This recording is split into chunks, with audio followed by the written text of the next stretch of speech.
আসসালামু আলাইকুম গাইস, আপনারা সবাই কেমন আছেন? আশা করি অনেক ভালো আছেন। তো গাইস আমি অনেক ভালো আছি। তো আজকে আই পড়ছি আঙ্গু পেরা ধরা বাজারে। তো দেখুন আর বাজারে এই যে আমার নাকি ঘটনা একটা হবো, আমি কিন্তু দিশাই পাই নাই। তো আগে যদি জানতাম তাহলে কিন্তু আমি সাইকেল বা গাড়ি নিয়ে আইতাম। আমি যদি খুইলা না কইতে আইনারা কেউ দিশা পাবেন না। তো আমি আইছি বাজার করবার নিগে, তার মানে বাইতে আইছি। বাইতে আর বাদে কইতাছে বাইতে একটা বাজার নাই, যায় বাজার নিয়ে হোগা। তো আমি আইলাম ফার্স্টে এই যে কাঁচামরিচ যে দেখতাছুন, কাঁচামরিচের নিগে। আর কাঁচামরিচ যাবা জাল হেবা দাম কিন্তু সেই জাল 60 টাকা পোয়া।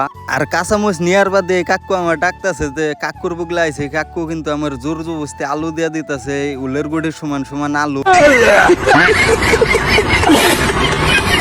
কাকুরে আমি না করতেছি যে কাকু এত আলু দেন না জানি, বাইতে গেলে হাদা আমার বিছি গলায় হেলাবো। আর গাছ এই ছোট ছোট আলু কিন্তু ভাইজা খাইলেও সেই মজা লাগে, আলু দিয়ে ডাল বানাইলেও কিন্তু সেই ভাল লাগে। সেই জন্য আর কি আমি নিতে আসি। তো কাকু কইতাছে বাইসটা তুমি এক পাল্লার জায়গায় 2 পাল্লা নিয়ে যাও, দাম কম আছে।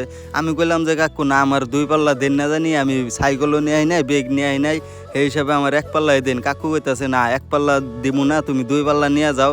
আর কাকুর হাসিটা দেখে কিন্তু আমার পরানটা জোড়াই গেছে গা। আমরা কাকুর বিপদ উদ্ধার করে কিন্তু আমরা নিজেই বিপদে পড়ছি। আমি আর ছোট কিন্তু বেগ নিয়ে যাহারতাছি না, 2 জন মানুষ ধরে নিতেছি। আর আমি তো আধা রাস্তায় খালি জিরাইতাছি। ছোটরে কইতাছি যে না আমি পারবো না, তুই একটু নিয়ানো কান্দে করে। তা ছোট কয় যে আমিও পারুম না, যে রোদ উঠছে। ছোটরে কইলাম যে আমি ছোট মোটো একটা ব্লগার, তুই যদি কান্দে না নস তাহলে কেরা নিবো, মানুষে না আমার শরম দিব। উয়াই কয়ার বাদে ছোট কিন্তু কইলো যে তুমি 3 একবার, তার বাদে আমি নিমনি। তো গাইস আজকের ব্লগটাই, তুমি আপনারা সবাই ভালো থাকবেন।